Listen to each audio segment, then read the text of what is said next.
Good evening and welcome to tonight's online public program.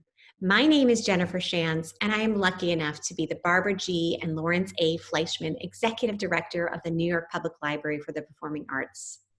The Library for the Performing Arts is nestled between the Metropolitan Opera and the Vivian Beaumont Theater.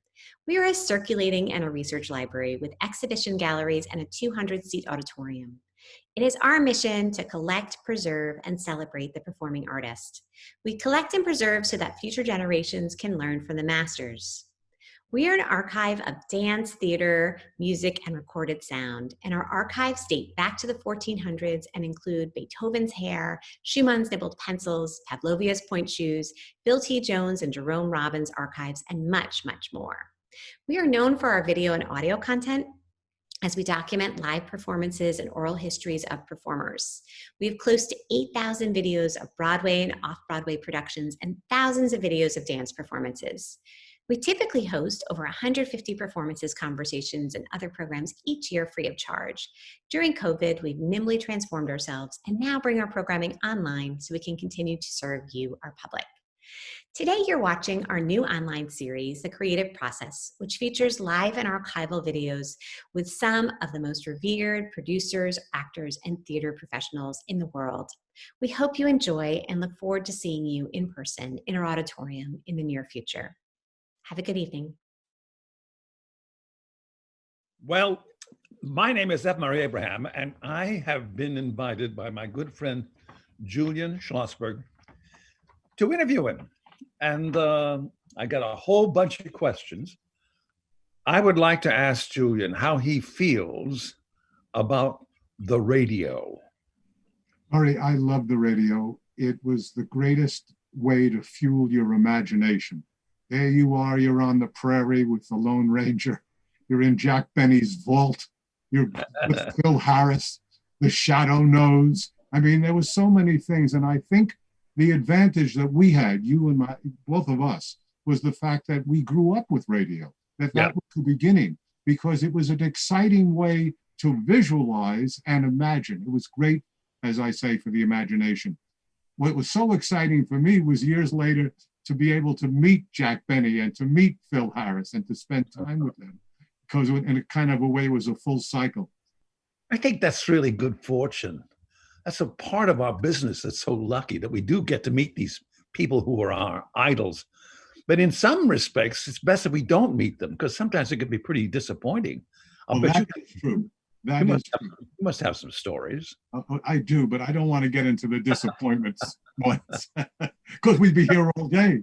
I would say this, and I think this is interesting about radio, was the fact that it was very, very kind of disciplined. You were disciplined to know what time they were going to be on, to make sure you were around for it. It really fueled a lot that you didn't realize at the time that would help you in later life. I went to radio shows. I went to live radio shows. Arthur Godfrey, his sister, Kathy Godfrey, a guy named Robert Q. Lewis, all these people had radio shows. And you could be an audience member. And I was a kid, maybe 9, 10, but you could go downtown. You weren't afraid of being alone. Your parents let you go. Yeah. And I went to watch live radio shows. Well, do you remember, have a vivid memory of when television happened? Vivid. I do, because my God, as I'm sure you felt it, how could this be? How could you turn on this box and people would talk and move and entertain you? It was so incredible. And I was so happy to have, again, go to the early TV shows. But living in New York City, I could go and see, for example, I would see the Perry Como dress rehearsal. I would run to see it. And then I'd get the subway, go home, and then watch it live later to see what did they change from the dress rehearsal to the actual show. You could see why my mother did not want me to go into show business. It's hard to describe to someone who wasn't there when television first happened, that people would turn it on and watch just a picture, a still picture of an Indian head for hours. That's right. Well, that was exciting because that was you were bringing a movie into your home, or at least a picture into your home. But what kids don't believe when I lecture at UCLA or NYU or wherever I've lectured over these years, they don't believe that you had to get up to change the channel. There was no such thing as a remote, no such thing. And you could never be a couch potato unless you watched only one channel. One of the things I remember precisely about the transfer from the radio to television, the shows that I used to listen to religiously, The Lone Ranger, Superman, among many others, was that in my memory, I couldn't separate the pictures in my mind from the radio to what I saw on television. It was that clear. The radio was that clear in my mind. I think that's what you were talking about. It is, and I think that's why, in a peculiar way, television took away imagination in many ways that the radio gave us. Yeah. You represented for years Kazan, and you were for a long time his closest friend. I would like you to talk about him and your first meeting, for example. Well, Elia Kazan was a director who won two Academy Awards. One of the most important things about Kazan as a director was he was the first director who directed a new play called Death of a Salesman, the first director who directed a new play called Streetcar Named Desire, All My Sons, Sweet Bird of Youth. This was a giant in the theater and then went to film and was responsible at of putting the Actors Studio together. Most people think it was Lee Strasberg. Kazan hired Lee Strasberg to run the Actors Studio. It was Kazan's idea, along with Cheryl Crawford and Bobby Lewis, Robert Lewis. How I met Kazan was I looked in the telephone book. I wanted to meet him. And I just looked in the phone book and I couldn't believe it, but there he was. With a business address. In those days, they gave you a phone number and a business address, and how you knew it said B next to it. It said 1545 Broadway B. So I went to 1545, couldn't find the building. Realized finally that it was behind the cashier's booth at the Victoria Theater. Looked on the directory, no Kazan listed. So I wait outside. He comes out, 5 o'clock. I'm too afraid to talk. I follow him all the way up to West 68th Street, goes into his brownstone, and I'm back the next day at the Victoria Theater. Second day, I follow him again, too afraid to speak. The third day, we get to 49th and Broadway. He whirls around, and because he's a smaller man than I, he goes, "Who are you? What do you want? And why are you following me?" Oh my golly. All I could do was like Jackie Gleason. He says, "Come with me. I want to talk to you." And we started walking back to his office. And as we walked back to his office, he would describe a person that passed us or a car or a sign. But I couldn't think of anything except in my head, I was going to go talk to Kazan. He was going to take me to his office. We went up to his office. It was a small office with a room for a secretary and himself. He stretched out on a couch like a cat. And he said, "What do you want?" I said, "I want to work for you. I don't want any money. I just want to be with you. I want to be around you." He said, "Well, there are plenty of actors who are willing to do that." I said, "But I'm not an actor." He said, "Well, who the hell are you?" And I went into who I was and what I had done. I had worked at the ABC network. Was working at a theater company. And he said, "Oh, do you ever hear of the movie Face in the Crowd?" I said, "Sure. Face in the Crowd was Andy Griffith, Patricia Neal." He said, "I know who's in it. I made the movie." He said, "How about Baby Doll?" I started to say Carol Baker and Callum Walton. I realized I should shut up on that. He said, "Look, I'm getting those 2 movies back from Jack Warner of Warner Brothers. Do you think you could do anything with them?" I said, sure I could. Now, at that time, there were no DVDs, there were no cassettes, there was no cable television. There was theaters, and there was free TV. And so I ended up, without a contract, representing Kazan for the rest of his life for 30 some odd years on those movies. And then he got back America, and I had that. And that's how I started in the business with word of mouth, because when people knew that I was representing Kazan, they thought I must be more than I was. I always often asked him, what was it? And because he could never, he said, look, I spent my whole life casting. I just felt you would be the man. What were some of the mistakes you made?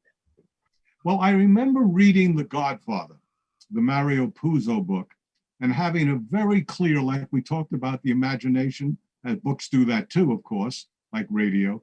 I imagined Vito Corleone 100% different than Marlon Brando.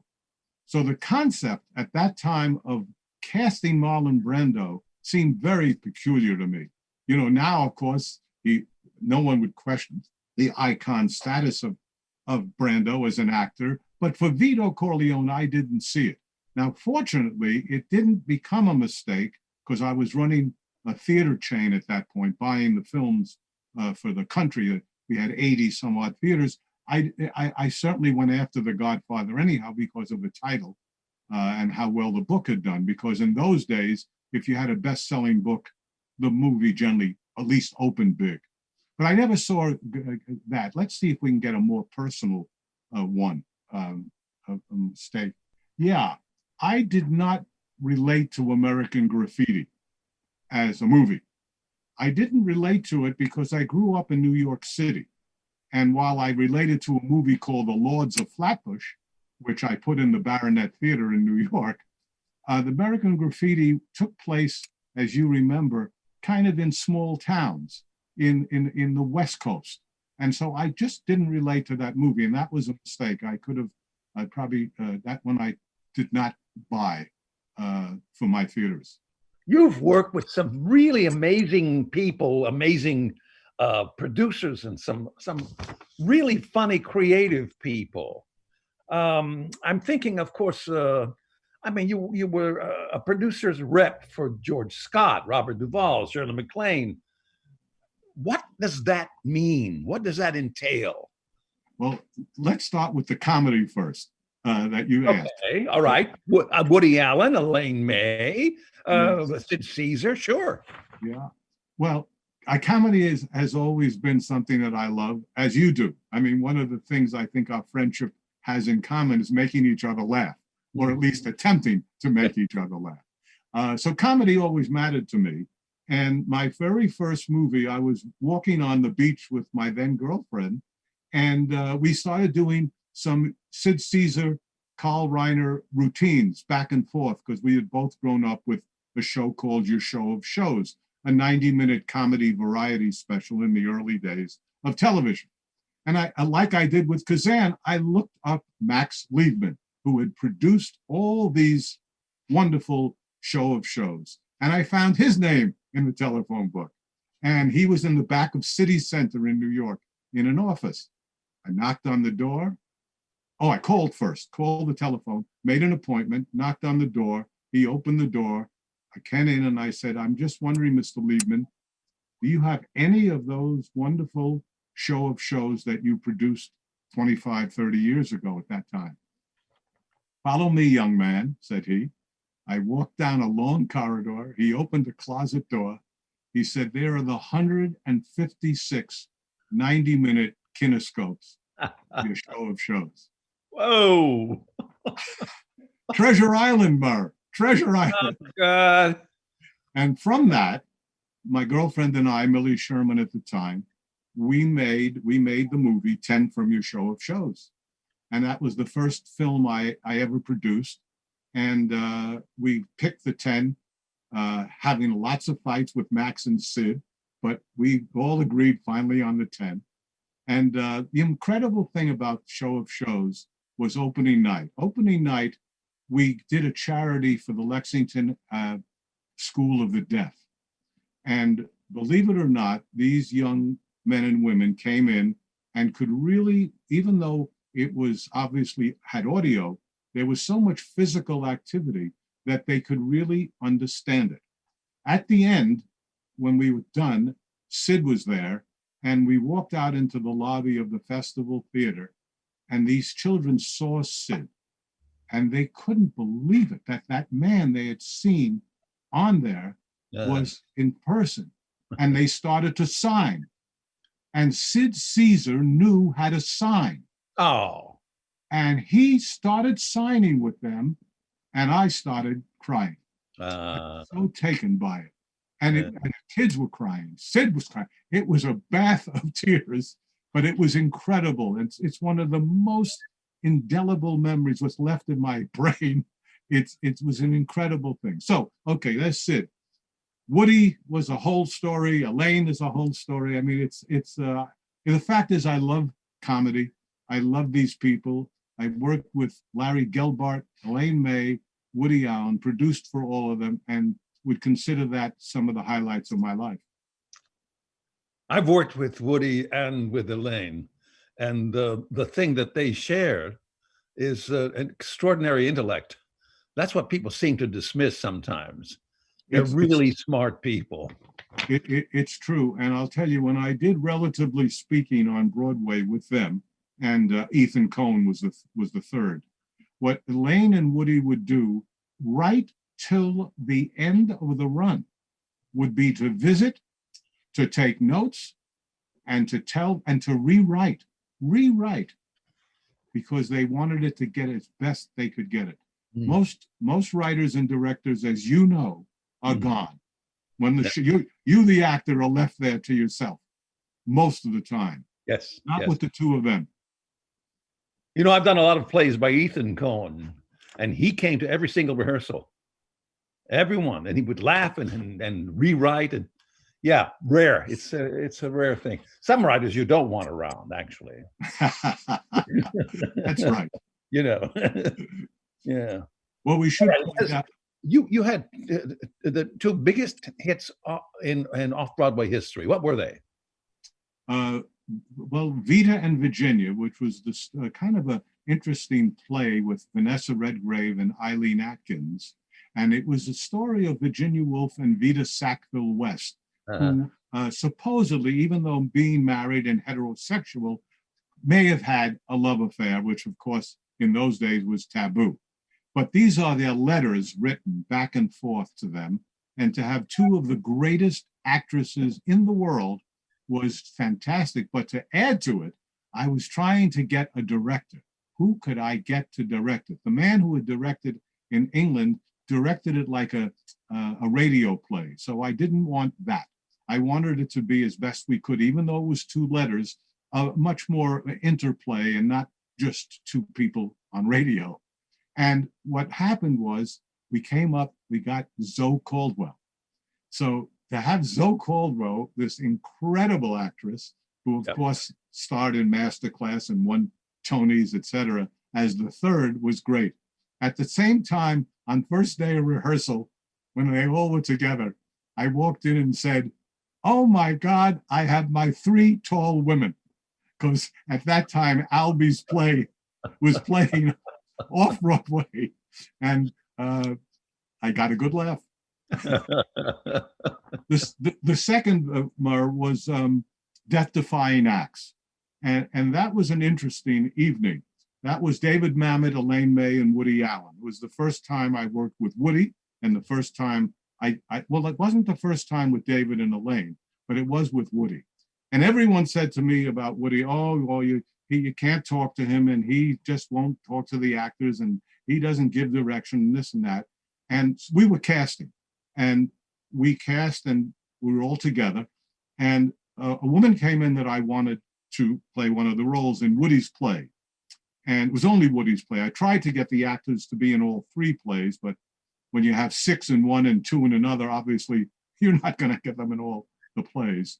This was only in Woody's play, and Woody turned her down, and she left. And I didn't know Woody well, but I went to him at the end of the day, and I said, "We've turned down so-and-so, and I would really appreciate it if you would see her again. She's a wonderful actress." And he looked up, he said, "Listen, I will see anybody that you want as many times until one of us say yes or no." I couldn't believe it. This is Woody Allen. This is the man that supposedly you can't even talk to. And it was great. And we brought her back, and she was hired. So I was very happy. I did it a second time, And a second time, another lady was hired. I did it a third time. That was it for me. No, that's it. So I figured, I think I better cool it now. Enough is enough. I got two out of three. The thing about Woody Allen, when we were making the film we made here in town, is that he is absolutely in charge, but in an extremely quiet way.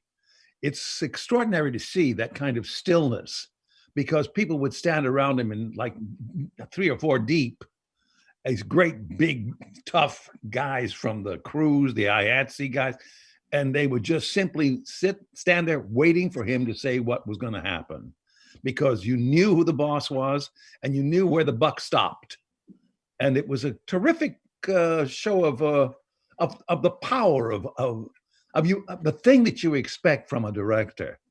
You look to that person for direction. And you often don't get it. Well, let's not go there. Yeah. But I would like to ask you a question, because I'm still an interviewer, It's All not right. like I only, and tell me, did he give you any direction? Did he work with you at all on your role? It was terrific that he would say anything you want. You got that. Try something else. Do something else. Do whatever you want to do. Go ahead. I was delighted. I was like, if you call that direction, yeah, then that was direction. But it was not shaping it. The fact is, of course, that he's got some terrific performances from certain actors, Academy Award performances. Yes. There have been complaints about him not directing people to their satisfaction. But in fact, he has his own methods. I've been on the set with him too when he was doing his television series with Elaine May, the two of them. And what I noticed that he did often with an actor, he said, I don't care what you say, as long as you get the joke. The joke. That was the only criteria. Just get that good joke in that I wrote. That's great. Cut to the chase. You worked at Paramount, and are there any films that can be credited to you? Absolutely none. There's not one film, despite being vice president of production, that I can take credit for. I was ostensibly in charge of the shooting of Saturday Night Fever in New York. Ah. And my entire contribution was to go to the director, John Badham, and say, listen, you can't keep cursing in every scene with Travolta. You have to clean it up for television. So they would do, that was my entire contribution to Saturday Night Fever. But I will say this, it was the most interesting experience at the very first day. I knew that we were going to be shooting in Brooklyn. I took my little car and went to Brooklyn, and we did not have any concern about crowds or anything. We were shooting a kid from Welcome Home Kotter, who was one of 4 people. Yeah. Well, it was a riot. John Travolta had a fan base in Brooklyn that was as big as Ebbets Field. I mean, we had to get police, we had to get crowd control, we had to stop shooting as he came walking down with his paint can to do the. Yeah. Wow. It was, so I guess that's my other contribution. I got on the phone and said, help, help. I was in China in 1982. I was there for almost 6 months. Wow. And there was no satellite communication. We were talking with the States via radio, like in the World War II movies, make appointments. And then it was anyhow, the point is, the astounding thing changed between 82, when there was very little electricity, and what they've accomplished now as a world power is astonishing. But you were there later than 1982. I was a little later. It was around 84, 85. I was invited. Sorry. Did you see the same thing I did? That, like, there was a lack of many, many amenities? Oh my God, yeah, it was very primitive. In fact, what I was few things that you were taken aback at. Number one was the enormous amount of bicycles. There were very few cars. When I was there were almost no cars unless it was a limousine of a Chinese executive of some sort. Right. But bicycles, I mean, I'd never seen so many people with so many bicycles. Number two, I was shocked that even the finest restaurants, we're not used to dirty tablecloths, but the tablecloths had all the last meals on it. They didn't change the tablecloths. These were, you know, the little pure guy from America who was shocking, that kind of thing. Yeah. I was invited by the People's Republic of China to talk about the pre-production, production, and post-production of motion pictures. And so I went over as their guest to go to Beijing and Shanghai and Beijing and Shanghai and other cities to talk to the people in film about how we did film over here. I was shocked at their enormous sound stages, especially in Shanghai. They had sound stages as big as anything MGM ever had. I was shocked at their outside studios, which were terrific. I mean, really, really something. Mostly, again, in Shanghai, because Shanghai was really the city that Britain conquered and then France conquered, and everybody was taking over China over the last few centuries. The architecture on the main street in Shanghai is one half British, the other side, one half French. So these are the kind of wild things that I remember in China. I went 2 years in a row. The second year was because my mother loved Pearl Buck and her books, and she wanted to see China. She was going with her close friend who passed away, and she was going to cancel the trip, and I said, I'll go with you, which I'm glad I did. So I went with her a second time, but the first time was the most exciting for me because I was going in many, many different places. The second time was really kind of more for my mom, you know. Sweet. All right, we're going to jump ahead to Orson Welles. Oh, yeah. You brought back Othello. That's an astonishing thing that there are so many terrific films that are buried somewhere, but you have this extraordinary capacity. It's like a computer mind, and you can call up all these films, and you knew that was a treasure, and you went out and you got it. It was interesting. In a peculiar way, they got me. In many cases, you were right. I would come up and I would remember, like the show of shows, just remember that they were these wonderful things that could possibly be a movie, or as you say, lying somewhere and just discovered. But I was visited by two men at what was called the LA Film Market in Los Angeles. And they said, we have an Orson Welles film that no one has ever seen. And I said, well, I don't think so. I know all of Orson Welles' films. They said, well, we have it. And are you interested in distributing it? And I said, well, of course I would be. But they wouldn't tell me the name of it. Okay, so I go back to New York and I totally don't hear from them. And I figure, well, okay, these guys were on a fishing expedition. They may have heard about Orson Welles. Who knows what they were doing? Because as you know, Murray, we have more stories in our business of phonies and liars and cheats, and some of those are the better ones. So anyhow, I get a call, maybe a month later. My secretary says there's a Beatrice Wells on the phone. I knew there was an actress with Robert Altman named Wells. I think her name was Gwen Wells. But I had no idea who Beatrice Wells was, and I clearly didn't connect it to Orson Welles. I said hello, and she explained who she was. She was coming to New York, and could she see me? And I said, of course. And she came and told me about her father's movie, and that she would like me to consider distributing it. And I said, well, of course I would. I would love to, but I'd like to see it to see if I think I can do anything for you. I don't want to take the movie and not be able to do anything with it. Well, yeah, I saw the movie, Murray. It was staggering. It was so brilliant. That opening sequence is astonishing. It is the most incredible opening sequence of any movie that I can remember, ever. And so I did take the film. I kind of worked on it because his sound was terrible. He shot it for 4 years. 4 years, can you imagine?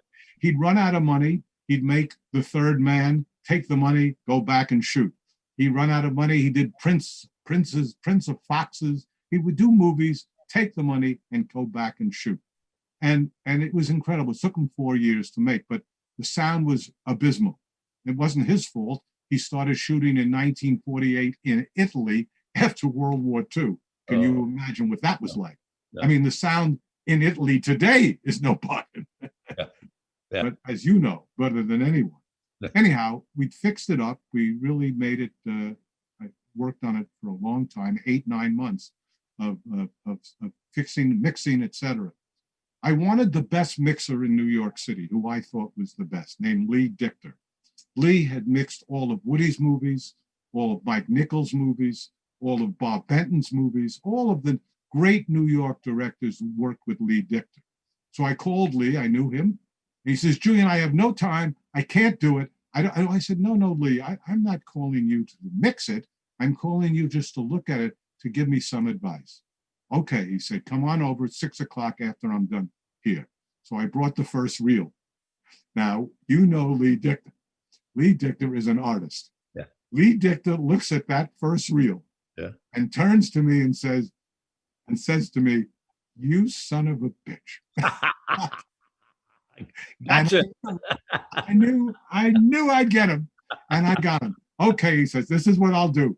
I can work weekends. I'll work at 7 o'clock at night, but it won't be fast. I said, no, I'm with you. I'm with you. And I got the best mixer. And that was how I got the best mixer. So again, thanks to Orson Welles, not thanks to me. Thanks to Orson Welles, I got that best mixer. What was your first job? What was the first thing you did to make some money? Well, I don't consider $90 a week making much money. but the first job, let me stop. Tell us about your newspaper adventure as a young man. Oh my God. Do you mind? You know, this is frightening that you remember these things. Oh, it's a great story. You up to it? I'm 10 years old. I'm 10 years old, and I'm walking past the newspaper stand under the IRT train station at Kingsbridge Road in the Bronx. And there's an empty newspaper stand. It's been deserted. And next to it, I see giant piles of paper. And I look, and it's the Daily Mirror, the Daily News. And I think to myself, wait a second. Let's see if I'm with a friend. Let's see if we can open this stand. I said, go get a lock. I said to Walter, my friend. He said, I better get a wire cutter too, because we'll never open these papers. Because it was like bales of hay, Murray. It was huge, huge things. He gets the wire cutter. We cut it open. We have the Daily News, the Daily Mirror. We sell out. And we can't believe it. The afternoon, they drop off the New York Post. The New York Post, cut it open. We're selling like crazy. Sell everything out. Next day, get back there. We have our lock. No one can get in. We have our bales of hay, of newspapers. We do it again the second day. Unbelievable. Third day we get back, it's over. That's it. They figured it out. These guys can't, they're not paying us anything. We're not giving them any more papers. And that was that. That was my newspaper. Great story. I can't believe you did that at 10 years old. I mean, you know, you're a hustler, you're a handler. Well, I think again, it's the radio imagination. I don't think I would have thought of that if I started with television. Listen, you had a very, very important job at 27 in a major studio. What in the world could that have been like for a 27-year-old man? Well, I will set the scene again, if I may. It was called the Walter Reed Organization, as opposed to the Walter Reed Hospital, even though a lot of times we felt we were in some sort of clinic. But the Walter Reed Organization had 80 theaters, but in those days, as you remember, Murr, you didn't go out with 500 or 1,000 prints. You opened one theater or two in New York City that set not just New York, not just the United States, set the world. That opening in New York dictated invariably what the world would do on a movie. That's how important it was. And I was fortunate enough to work at a company that had in New York City the Baronet, the Coronet, the Fine Arts, the Festival, the Little Carnegie, on Broadway, the Astor, the Victoria, the DeMille, built the Ziegfeld, had the Waverly in the Village, the 34th Street East. This was, we were in many ways the most important theater chain in New York because we could play day and date, which meant we could open a movie on Broadway and the East Side. Our biggest competitor was Cinema 5, Rugoff, but he had no West Side theater. He only had great East Side theaters like the Cinema 1, Cinema 2, Plaza, Paris. Yeah. But we had the ability, for example, to take a beautiful movie like The Great White Hope, play it at the Astor on Broadway for a rougher crowd, and the Baronet on the East Side for a more sophisticated crowd. Yeah. So it was an exciting time to be 27 and be in charge of this. Plus, we had theaters in Boston, Washington, Atlanta, Los Angeles, San Francisco, Seattle, Portland, Dayton, Ohio. So in many, many ways, it was not only exciting time, but a very a job that really had a lot of power. I was fortunate enough not to let that power go to my head. I knew damn well that the second I left Walter Reed, I was another schlepper on the street. But while I was at Walter Reed, I was able to do a lot of exciting things. I started midnight shows, for example, at the Waverly Theater with Night of the Living Dead. Wow. I brought in Truffaut, Fellini, Bergman movies, many of them, and played them. So that was exciting for me. And years later, Marty Scorsese called and said, have you seen the last two Fellini movies? Nobody wants to distribute them in America. I said, how can that be? No, I haven't seen them. Can you arrange for me to see them? I asked Scorsese if he could show me the two movies. One was called Intervista and the other was La Luna. Intervista meaning interview, La Luna, the moon. I screened both of them. I loved Intervista. It starred Marcello Mastroianni, Anita Ekberg, and Fellini himself. And so I was able to present, it was Martin Scorsese and Julian Schlossberg present Fellini's Intervista. Now, the exciting thing for me was to be with those two guys. But remember in school, we used to have a test, which one doesn't belong? It was Schlossberg. Scorsese, Fellini, and Schlossberg. Well, the thing that you mentioned in an offhand way about having that kind of power at 27, but not allowing it to corrupt you, is, I think, something that I wish you would examine. Where did that wisdom come from? I knew what I was like at 27, and it sure wasn't that. Well, I think the reason that I think I was painfully aware of the fact that they wanted the theater, not me. You see, in your case, they wanted you, or at least you felt they did. I wasn't the coronet. I was Julian. And so I never in any way kidded myself. I always was aware of it. It was very horrible at the beginning, Mark, because the heads of the studios in sales were men in their 60s and 70s, and they didn't like a kid coming in. And they would say things like, "Where's your father?" Yeah, yeah. "Oh, is Walter Reed your uncle?" You know, whatever. They were very hostile at the beginning to a young whippersnapper, and I had to find a way around it. I found an interesting way around it, and it was sincere, but it was also a technique. And that was, I would call each of them at different times and say, "Could I just speak to you for 15 minutes? "Oh yeah, sure, kid, come on over." And I would go over and I would interview them. I would ask how they got where they got. I was indeed interested, but I also wanted to ingratiate myself. And I was able to do both. I was interested to hear their stories, and I was pleased to find out, Murr, and you'll be interested in this. I was pleased to find out that none of them grew up in New York City, not one of them. And I had the advantage of some street smarts of the city of New York. So that was the only way I think I could try to hold my own with guys who had much more experience. Well, that's generous of you, actually, because in fact, if you ask anyone, whether they're from New York or not, about themselves, they'll instantly love you. Well, that's why I'm doing this interview with you.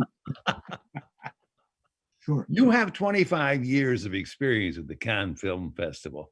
What has changed in 25 years? But first, I have to establish that the last time I went was 1994.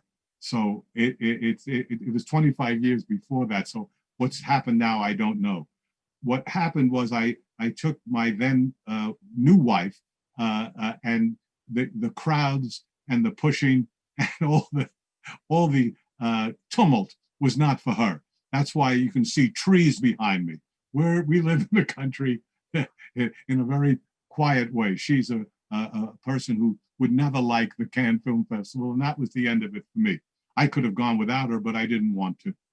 Cannes was exciting for me, but believe it or not, almost every person in the business side, not the talent side, couldn't stand it.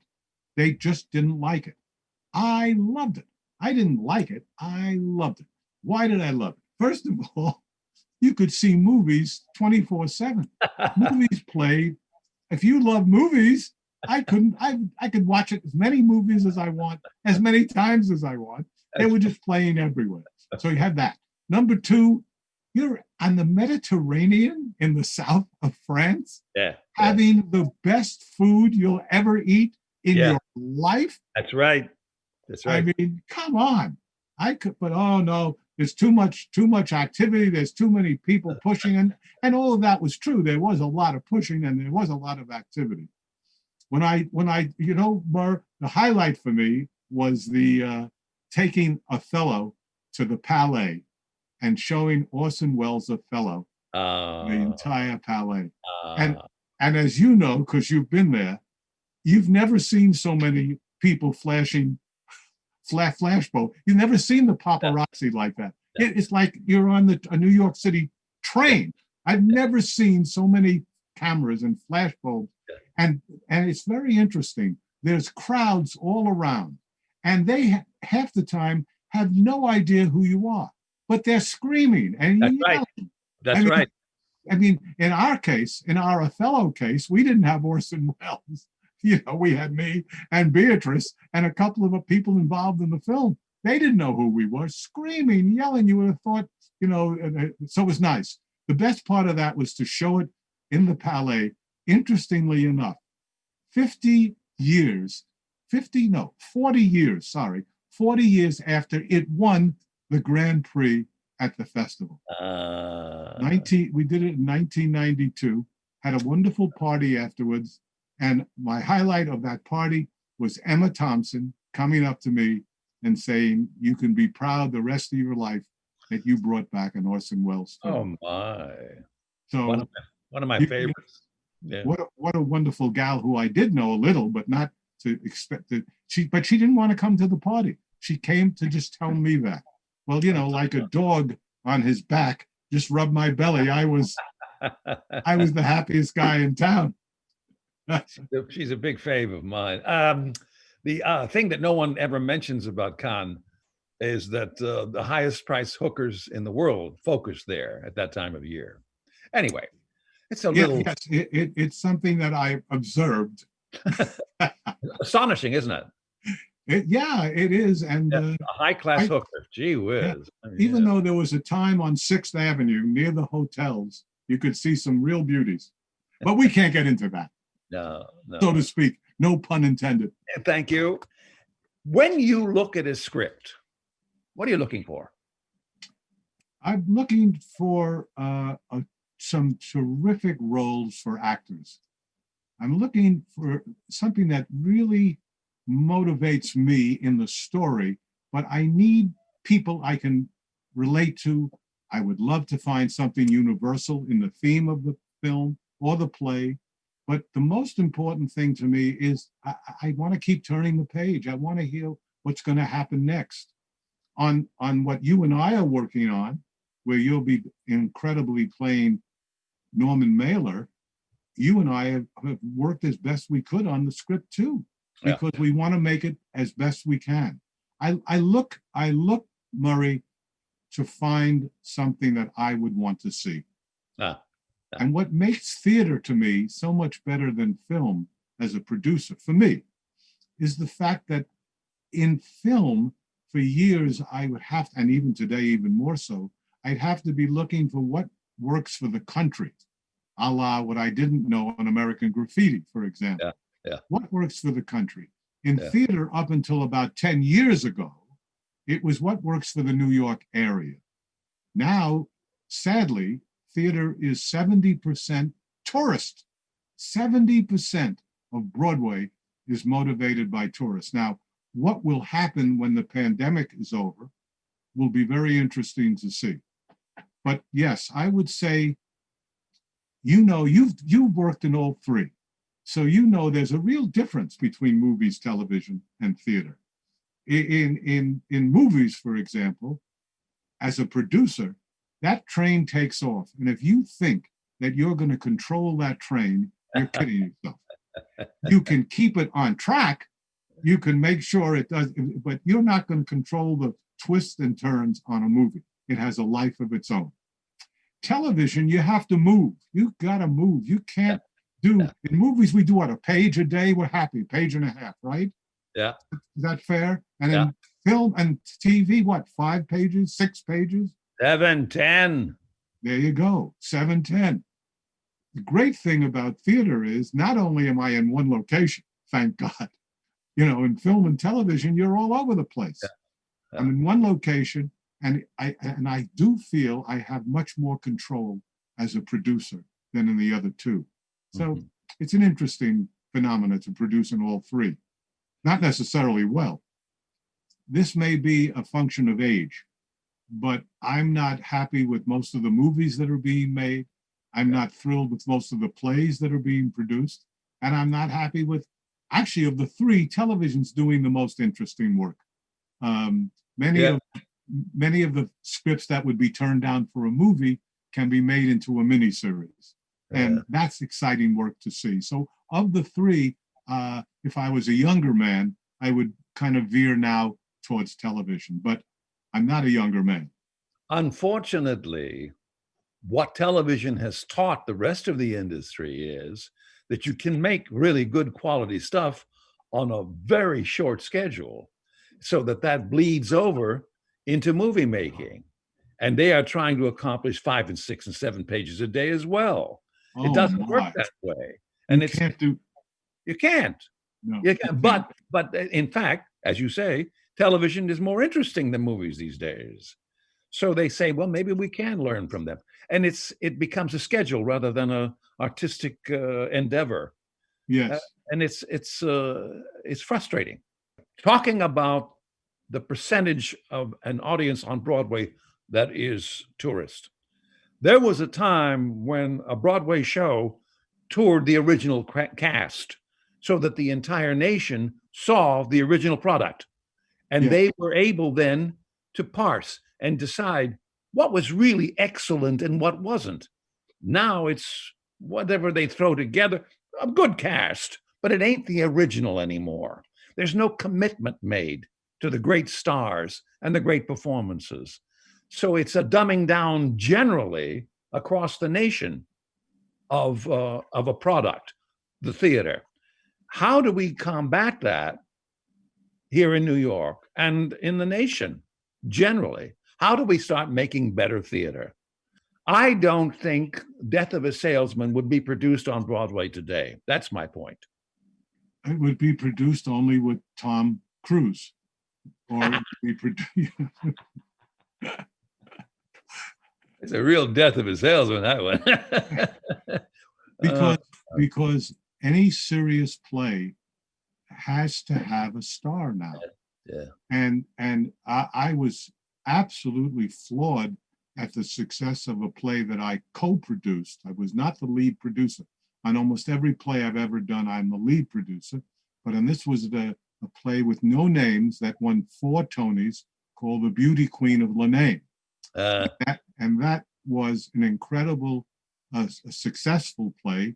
In fact, so much so that we were able to replace the original cast and keep playing. So to answer your question, though, I don't know, Mar. I don't want to. I'm certainly a man who sees the glass 3/4 filled. I think to be a producer, you better, or you're going to be wildly disappointed often. But I'm afraid that the dumbing of theater is just part and parcel of the dumbing of our country. Yeah. And I think that's our problem more than anything. Yeah. More than anything, that is our problem. Yeah. Yeah. Well, I'd like to talk a little bit, if I may, about the play that we worked on in a little theater that we did to show what I consider your incredible commitment to theater and what you do as in your profession. I had a little theater off Broadway, didn't have more than 100 seats. And I wanted to do this play and I felt you'd be wonderful in it. It was a comedy. Again, I love comedy. And I came to you and I almost hat in hand and said, would you consider, and you said, I'll do any play that I care about. I don't care the size of the venue. And I never forgot that. I'm very touched by it, Mark. And I think it's they yell the word artist in our business a lot, but you are an artist. Oh. So put that in your pipe and smoke it. Thank you. Yeah. Oh, let me see. You formed a new record label. Now, I have some knowledge about the record business because I did some research. I did a part, and I worked with Saul Zaentz. Was a very successful producer, but he made his fortune on the fantasy label. And I was reading about the record business. Probably the biggest cutthroat business, toughest people in show business. That's what their reputation is. Do you have any interesting, amazing stories about the record business? Well, I don't know how amazing they'll be, but I will say to you, number one, I've tried in my life to do every aspect of show business. I've acted, I've directed, I've written, I've produced. I had a radio show, I had my own television show, and I had the record company. So I pretty much, whatever I could do, I tried to get involved with. I never met people lower than the people in the record business. Cutthroat, as you said, is kind. It's almost a plus. The next worst people would be the movie business, then television, and finally theater. Theater, I met the most sophisticated, basically the most honest, and the most ethical people. Now, sadly, because our society has lost a lot of the ethics that we grew up with, you and I, it's bled into the theater business. And that's sad too. So right now, I'm concerned for all. And I think what I always say to young people, because I teach a lot all over the country before the pandemic, I enjoy teaching young people. I always say to them, you have to remember in business that there are very few people on your side of the table. They are in front of you, and some of them may even get to the side of the table, but they're not next to you. They're not next to you. So you be careful. You be careful. Mm. Yeah. We met in London because of Mike Nichols. I had done Waiting for Godot, and I was there doing a play and my wife and I went to see Mike in a show. And afterwards, we waited backstage to say hello to him. And after that, we happened to end up at the same restaurant where he was going for dinner. And you happened to be with him.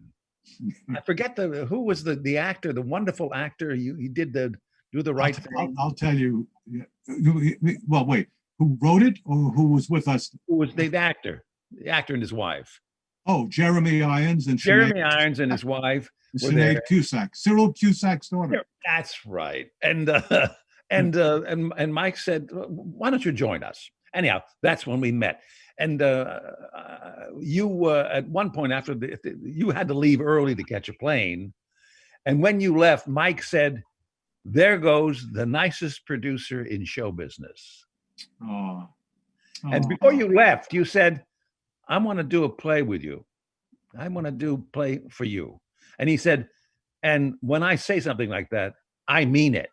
And you did. And not enough. And not enough. We still have another one to do. Yes. Oh, yes.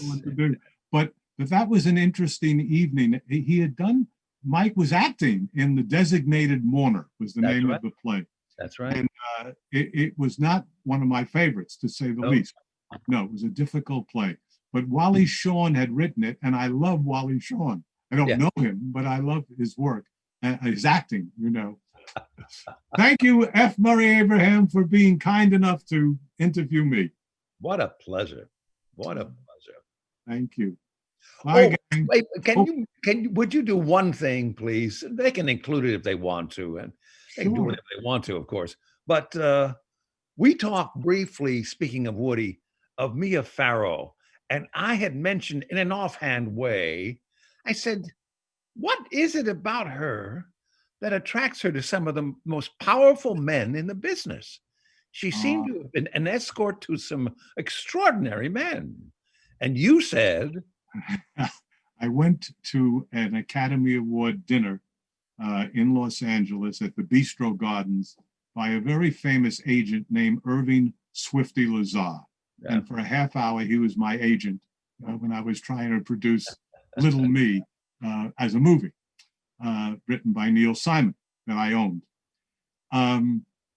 I sat at a table of 8, and at the table was Yul Brynner, who kept staring at me with the look like, who the hell are you, and why are you at my table? Norman Panama, remember that name? Yes, yes. Ginger Rogers to my right, and to my left was Mia Farrow. I did not know Ginger, I did not know Mia. Mia Farrow made you believe, and I could understand why Andre Previn or Frank Sinatra or Woody, any of them, made you believe that you're the one who could save her. You were the one, up until now. And I truly believe that the world, Murray, is divided into nurses and patients. We're either a nurse or a patient in our relationships. Now, the best relationship is if you can be part nurse and part patient. But in this case, with Mia, there was no question. I was the nurse. She was the patient. And it was incredible. I mean, she had me wrapped around her finger. Not that she was even particularly interested, but I was gaga. I just thought, oh my God, this woman, I can do this. And at that time, she had a home on the vineyard, on Martha's Vineyard. And at that time, I had all the theaters on Martha's Vineyard. There were 4, and I had all 4 of them. So I said to her, I'll send you passes. And she said, great. And I figured if I had another dinner with her, I would have given her part interest in the theaters. It was amazing. But I'd love to finish this story because you'll like this. Ginger Rogers was constantly tapping me on the shoulder because I was engaged with Mia.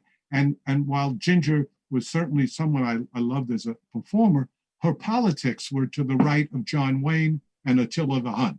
She was really, so I wasn't that interested in getting involved, but I wasn't going to be rude. And about the 3rd time she tapped me, I turned around and she said, I want you to meet. And down, the man was standing, down came the face of Cary Grant.